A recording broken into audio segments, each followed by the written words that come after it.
Assalamualaikum warahmatullahi wabarakatuh. Hai, perkenalkan nama saya Ria Apriliani dari kelas 12 Akuntansi 2. Di sini saya akan menghafal laporan keuangan. Di antaranya ada income statement, yang kedua ada statement of change equity, yang ketiga ada balance sheet, yang keempat ada statement of cash flow, yang kelima ada closing journal, dan yang terakhir ada closing balance. Selamat menonton. Di sini saya akan menjelaskan cara mengenai pengisian income statement. Income statement itu sumbernya dari worksheet di bagian income statement. Nah, yang pertama ada pendapatan, contohnya seperti akun sales, break collected, dan sale diskon. Nah, untuk nominal sale diskon itu memakai dalam kurung. Nah, lalu ada net sales. Nah, untuk cara pengisian net sale itu, sales dan free collected itu ditambahkan, lalu dikurangi sale diskon. Nah, untuk hasilnya disimpan di kolom yang kedua. Lalu ada cost of goods sold, paid by, purchase discount. Nah, untuk bagian purchase discount itu nominalnya dikurangi atau memakai dalam kurung. Nah, lalu untuk amount cost of goods sold itu disimpannya di kolom kedua dari hasil cost of goods sold ditambah trade paid lalu dikurangi purchase discount. Nah, selanjutnya yaitu ada gross profit. Untuk hasil gross profit itu dari pengurangan net sales dikurangi amount cost of goods sold. Lalu hasilnya disimpan di kolom ketiga. Lalu pada bagian operating expense ada beberapa akun, contohnya seperti advertising expense, rent expense, wage and salaries, telepon expense, BTP expense, depreciation building, depreciation vehicle, equipment, rent expense, supplies expense, late pay expense, insurance expense, dan lain sebagainya. Nah, untuk nominal akun-akun tersebut itu dijumlahkan, lalu disimpan pada kolom ketiga. Nah, lalu ada operating profit. Nah, untuk hasil operating profit itu dari gross profit dikurangi amount operating expense. Lalu hasilnya disimpan di kolom ketiga. Untuk selanjutnya yaitu ada other income. Nah, untuk other income itu terdiri dari dua akun, yaitu interest income dan dividend income. Nah, untuk jumlahnya disimpan pada kolom yang kedua. Lalu ada other expense. Itu ada beberapa akun, ada gain loss, interest expense, dan bank service charge. Nah, untuk nominalnya untuk totalnya itu disimpan pada kolom kedua. Lalu ada total other income atau expense. Nah, untuk total tersebut hasilnya dari other income dikurangi other expense. Lalu ada earning before tax. Nah, untuk earning before tax itu hasilnya dari operating profit dikurangi total income, other income, dan other expense.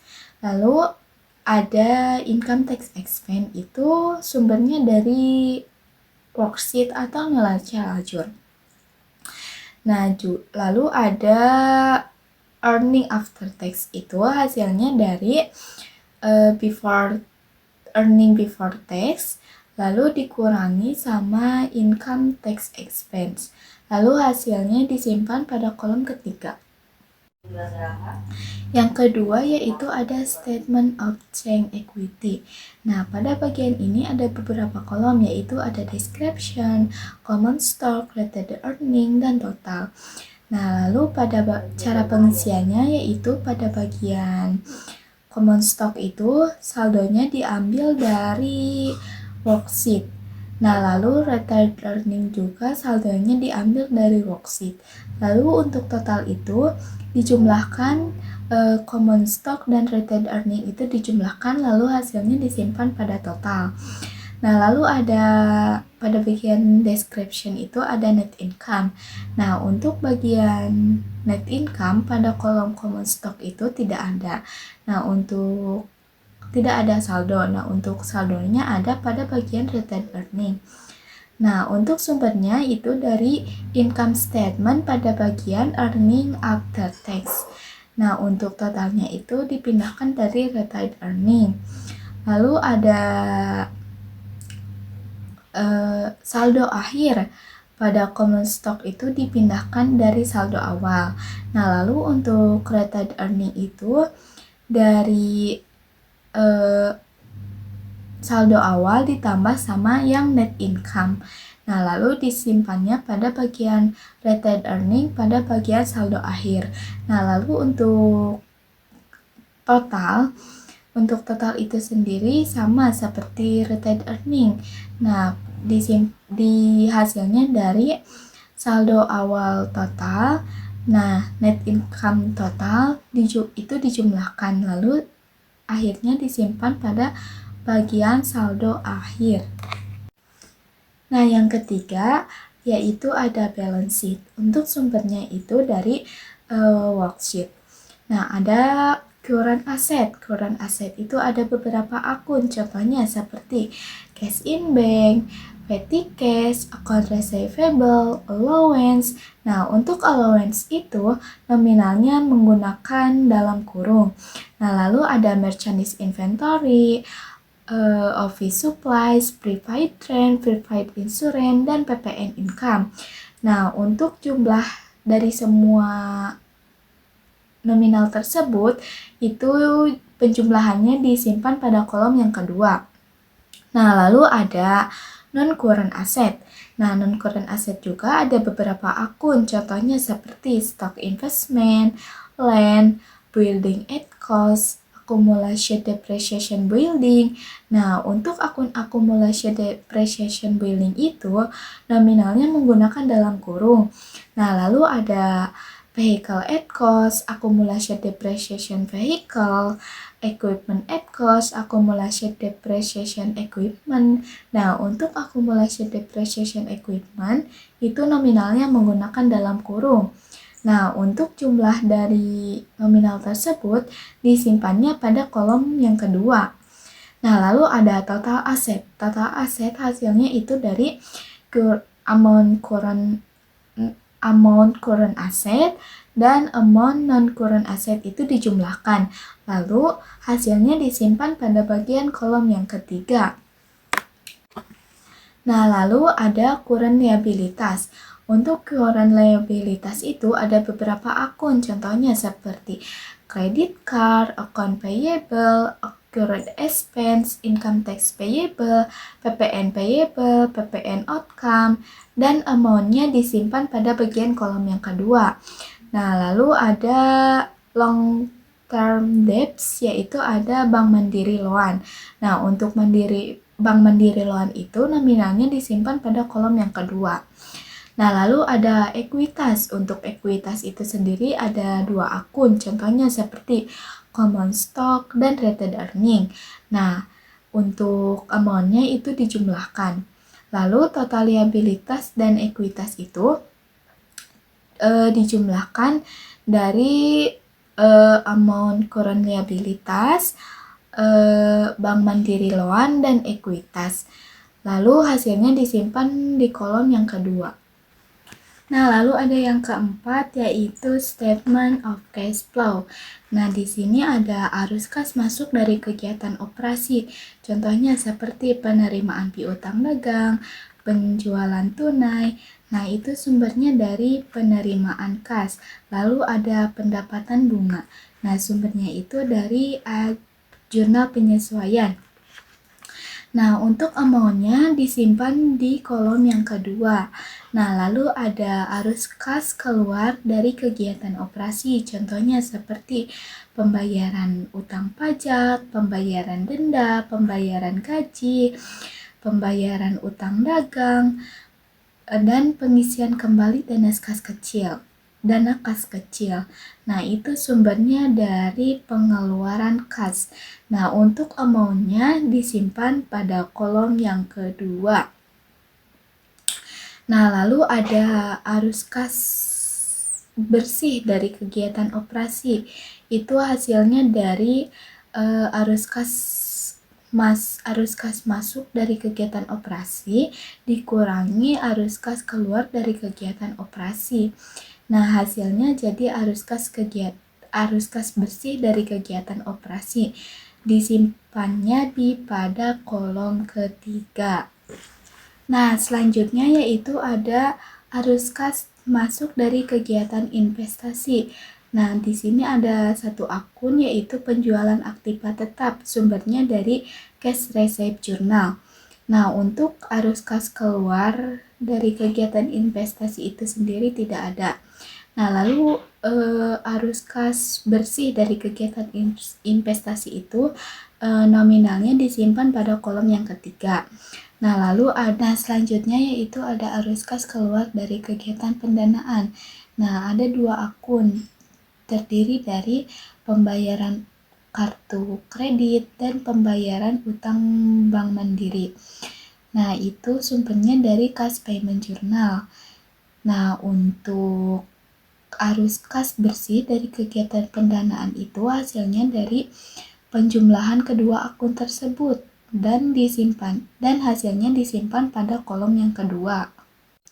Nah, lalu untuk kenaikan atau penurunan kas itu hasilnya dari arus kas bersih dari kegiatan operasi dikurangi arus kas bersih dari kegiatan investasi dikurangi arus kas bersih dari kegiatan pendanaan.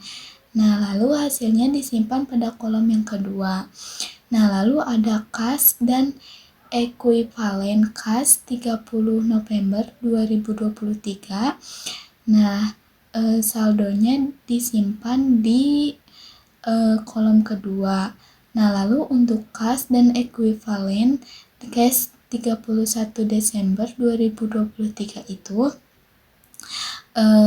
hasilnya dari penjumlahan kenaikan atau penurunan kas dan ekuivalen kas 30 November 2023. Nah, hasilnya jadi kas dan ekuivalen kas Desember 31 2023. Yang kelima yaitu closing journal. Nah, ini sumbernya dari worksheet. Nah, apabila penulisannya di debit, lalu di closing journal penulisannya di kredit. Nah, lalu sebaliknya apabila penulisan di worksheet di kredit, nah lalu di closing journal ini penulisannya di debit.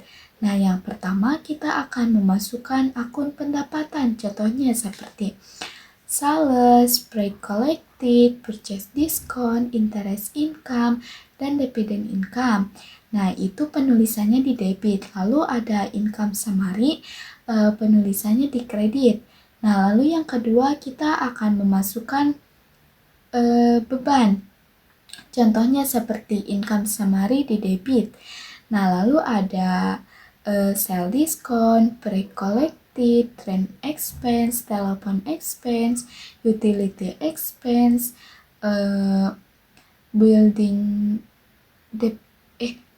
depreciation building, depreciation equipment, depreciation vehicle, supplies expense, maintenance and repair expense, install promotion expense, bank service charge, interest expense, income tax expense, late fee expense. Nah, penulisannya itu ada di kredit. Nah, lalu yang terakhir kita akan menutup pendapatan dan beban. Lalu ada income summary di debit dan retained earning di kredit. Lalu yang terakhir yaitu amount.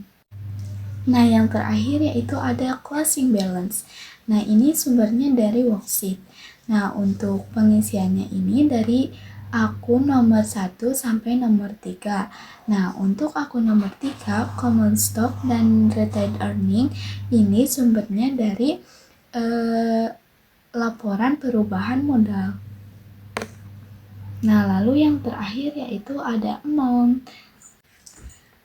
Sekian video dari saya, mohon maaf apabila banyak kekurangan dan kesalahannya.